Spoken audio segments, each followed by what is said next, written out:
Germany Hitler ಅವರ ನಾಯಕತ್ವ ಆದ ಮೇಲೆ ಭಾರತ ದೇಶ ಕರ್ನಾಟಕ ರಾಜ್ಯದ ಧರ್ಮಸ್ಥಳ ಕ್ಷೇತ್ರದಲ್ಲಿ ಇದು ನಡೆದಿದೆ.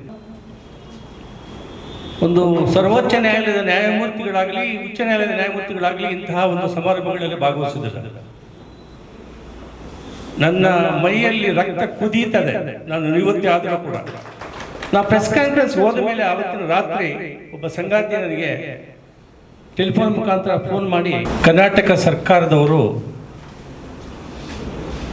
ಶನಿವಾರ ಸರ್ಕಾರದ ಆಜ್ಞೆ ಮುಖಾಂತರ ಸ್ಪೆಷಲ್ ಇನ್ವೆಸ್ಟಿಗೇಷನ್ ಟೀಮನ್ನು ರಚನೆ ಮಾಡಿದ್ದಾರೆ.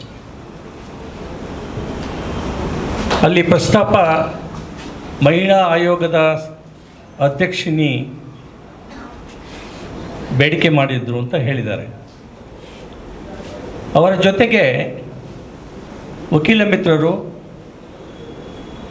ಸಾಮಾಜಿಕ ಕಾರ್ಯಕರ್ತರು ಒಂದು ಮನವಿ ಪತ್ರವನ್ನು ಸವಿಸ್ತಾರವಾಗಿ ಮುಖ್ಯಮಂತ್ರಿಗಳ ಗಮನವನ್ನು ಹರಿಸಿದ್ದಾರೆ. ಅವರಿಗೆ ಆಶ್ವಾಸನೆಯನ್ನು ನೀಡಿದ್ದರು. ನಿಮ್ಮ ಮನವಿ ಪತ್ರವನ್ನು ಸಂಬಂಧಪಟ್ಟ ಪೊಲೀಸ್ ಅಧಿಕಾರಿಗಳ ಜೊತೆಯಲ್ಲಿ ಸಮಾಲೋಚನೆ ಮಾಡಿ ಸರಿಯಾದ ತೀರ್ಪನ್ನು ಮಾಡ್ತೀವಿ, ಒಂದು SIT ರಚನೆ ಮಾಡ್ತೀವಿ ಅಂತ ಹೇಳಿದರು. ಅಲ್ಲಿ ದ್ವಾರಕನಾಥ್ ಮತ್ತು ಬಾಲನ್ ಮತ್ತು ಬೇರೆ ಮನವಿ ಪತ್ರವನ್ನು ಕೂಡ ಪ್ರಶಂಸನೆ ಮಾಡಬೇಕಾಗಿತ್ತು, ಮಾಡಲಿಲ್ಲ. ಕಾರಣ ಏನೇ ಇರ್ಬೋದು. ನಾವು ಪ್ರೆಸ್ ಕಾನ್ಫರೆನ್ಸ್ ಮಾಡಿದ ಮೇಲೆ ಇಡೀ ದೇಶಕ್ಕೆ ಹಬ್ಬಿದೆ ಈ ಸುದ್ದಿ. ನನಗೆ ನೂರಾರು ಎಲೆಕ್ಟ್ರಾನಿಕ್ ಚಾನೆಲ್ನವರು ನಿರಂತರವಾಗಿ ಸಂಪರ್ಕಿಸಿದರು, ರಾತ್ರಿ ಹಗಲು. ಭಾಳಷ್ಟು ಜನರ ಹತ್ರ ನಾನು ಸಂದರ್ಶನವನ್ನು ನೀಡಿದೆ. ಈ ವಿಷಯ ದಶಕಗಳಿಂದ ನಡೀತಿರ್ತಕ್ಕಂತಹ ಒಂದು ಘಟನೆಗಳು, ಮಾನವ ಕುಲಕ್ಕೆ ಅವಮಾನ ತರ್ತಕ್ಕಂತಹ ಒಂದು ಘಟನೆ ಅಲ್ಲ, ನೂರಾರು ಶವಗಳನ್ನು ಹೂತಿರ್ತಕ್ಕಂಥದ್ದು. ಪ್ರಪಂಚದಲ್ಲೇನೆ ಜರ್ಮನಿ ಹಿಟ್ಲರ್ ಅವರ ನಾಯಕತ್ವ ಆದ ಮೇಲೆ ಭಾರತ ದೇಶ ಕರ್ನಾಟಕ ರಾಜ್ಯದ ಧರ್ಮಸ್ಥಳ ಕ್ಷೇತ್ರದಲ್ಲಿ ಇದು ನಡೆದಿದೆ. ಪ್ರಜಾಪ್ರಭುತ್ವದ ವ್ಯವಸ್ಥೆಯಲ್ಲಿ ನಾವಿದ್ದೀವಿ. ನಾಗರಿಕ ಸಮಾಜದ ಜೀವನವನ್ನು ನಾವು ನಡೆಸ್ತಿದ್ದೀವಿ. ಎಲ್ಲಿ ನಾಗರಿಕ ಸಮಾಜ, ಎಲ್ಲಿ ಪ್ರಜಾಪ್ರಭುತ್ವ?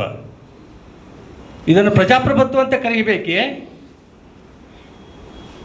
ಕೊಲೆಗಳನ್ನು ಮಾಡ್ತಕ್ಕಂಥ ನಾಗರಿಕ ಸಮಾಜದಲ್ಲಿ ನಾವು ಬದುಕಿದ್ದೀವಿ.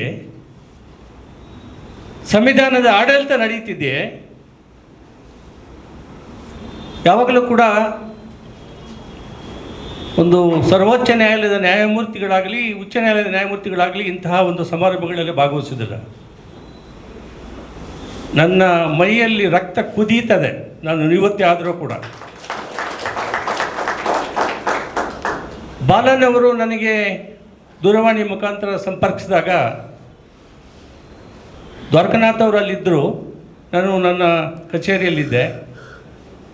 ಒಂದು ಮನವಿ ಪತ್ರವನ್ನು ತಯಾರು ಮಾಡ್ತಿದ್ದೀವಿ ಸರ್, ಮುಖ್ಯಮಂತ್ರಿಗಳಿಗೆ ನೀಡುವುದಕ್ಕೆ ಅಂತ ಹೇಳಿದರು. ಎರಡನೇ ವಾಕ್ಯ, ತಾವು ಪ್ರೆಸ್ ಕಾನ್ಫರೆನ್ಸಿಗೆ ನಾಳೆ ಕರೀತಿದ್ದೀವಿ, ಅದಕ್ಕೆ ತಾವು ಬರಬೇಕು ಅಂತ ಹೇಳಿದ್ರು. ನಾನು ಹೇಳಿದೆ, ನಾನು ಯಾಕೆ ಬರಬೇಕಲ್ಲಿ, ನನ್ನ ಬೆಂಬಲ ನಿಮಗಿದೆ ಅಂತ ಹೇಳಿದೆ.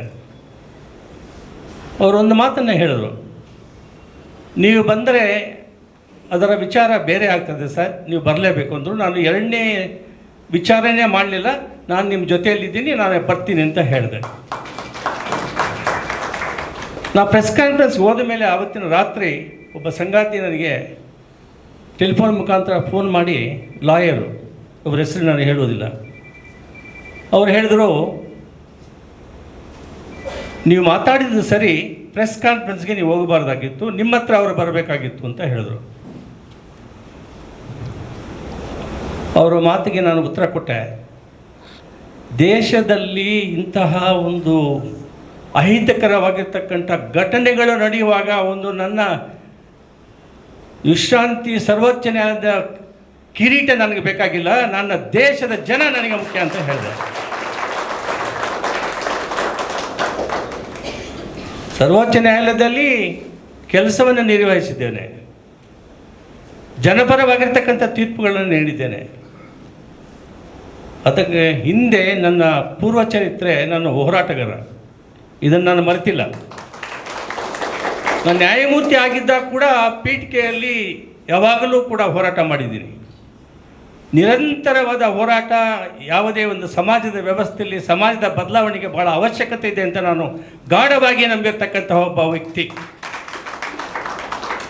ಬಂಧುಗಳೇ, ಭಾಳಷ್ಟು ಜನರು ಮಾತಾಡಿದ್ದಾರೆ. ನಾನು ನಿಮ್ಮೊಟ್ಟಿಗೆ ಇದ್ದೀನಿ, ಇರ್ತೀನಿ. ಈ ಹೋರಾಟ ಜಯ ಆಗುವವರೆಗೂ ಕೂಡ ಹೋರಾಟವನ್ನು ನಾವು ನಡೆಸಬೇಕಾಗಿದೆ.